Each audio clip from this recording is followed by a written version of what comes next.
The day was September 11, 2001. It began like many other Tuesdays. United Airlines Flight 93 was scheduled. The aircraft was a Boeing 757-222. This large jet could carry 182 passengers. It stood ready at Newark International Airport. The flight was bound for San Francisco. A long journey across the country awaited. Few knew this day would be different, a day of profound sorrow and courage. The dedicated crew prepared for their duties. Captain Jason Dahl was in command. First Officer Leroy Homer Jr. assisted him. They were experienced and skilled pilots. In the cabin, 5 flight attendants readied themselves. Lorraine Bay, Sandra Bradshaw, and Wanda Green. C.C. Lyles and Deborah Welsh also served. They ensured passenger safety and comfort. It was a routine start to their workday. They expected a normal, uneventful flight.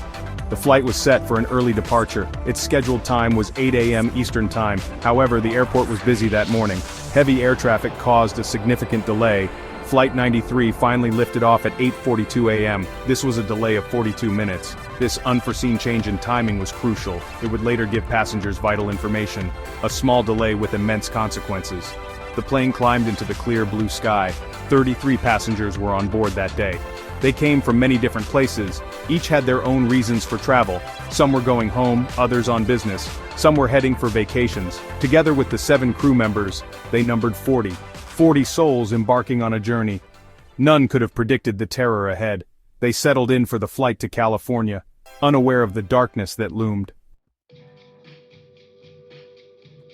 Among the passengers were 4 men. They had a hidden, terrible purpose. These men were Al-Qaeda terrorists. Their names were Ziad Jarrah, Ahmed Al-Nami, Ahmed Al-Haznawi, and Saeed Al-Ghamdi joined them.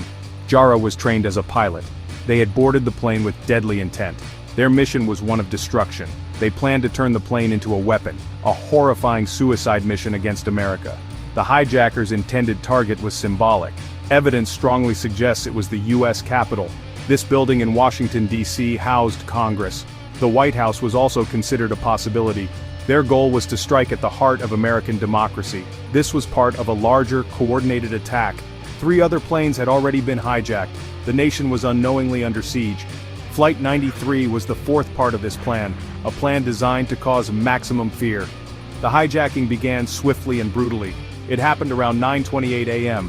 The flight had been airborne for 46 minutes. The terrorists stormed the cockpit. They overpowered Captain Dahl and First Officer Homer. The calm of the flight was shattered.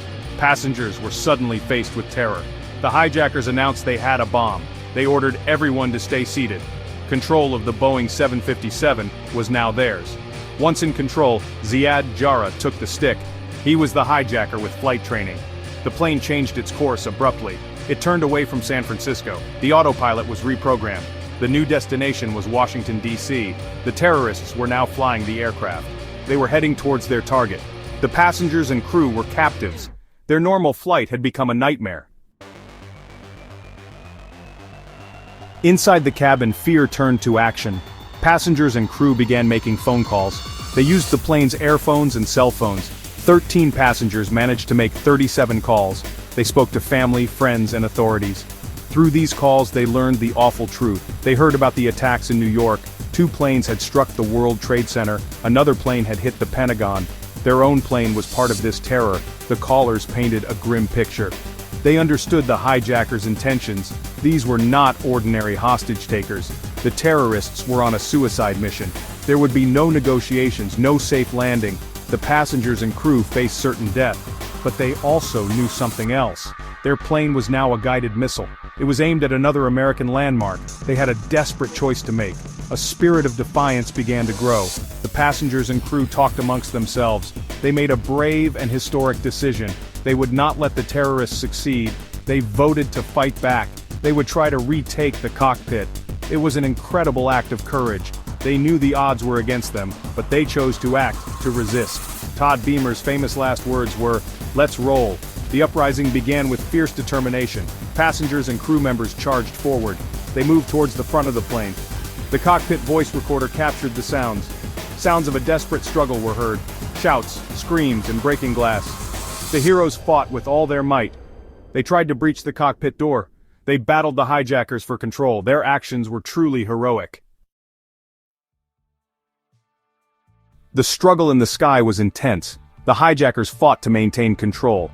The plane flew erratically, it climbed and dived sharply. The terrorists knew they were losing. The passengers were close to the cockpit. To prevent them from succeeding, Jara made a choice. He likely decided to crash the plane. At 10:03 a.m., the heroic fight ended. United Airlines Flight 93 plummeted to Earth. The Boeing 757 crashed upside down. It struck an empty field near Shanksville, Pennsylvania. The impact speed was a devastating 563 miles per hour. The aircraft carried 5,500 gallons of jet fuel. It exploded into a massive fireball. A deep crater marked the final resting place. All 44 people on board perished. This included 33 passengers and 7 crew members. The 4 hijackers also died in the crash. Their heroic sacrifice saved countless lives. Flight 93 holds a unique place in history. It was the only hijacked plane on 9/11. That did not reach its intended target. This was due to the passengers and crew. Their brave actions thwarted the terrorists' plan. They prevented an attack on Washington, D.C. They became symbols of American courage. Their story is one of resilience and unity.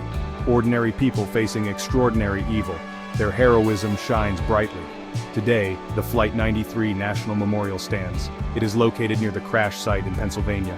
The memorial honors the 40 heroes. It tells their story for future generations.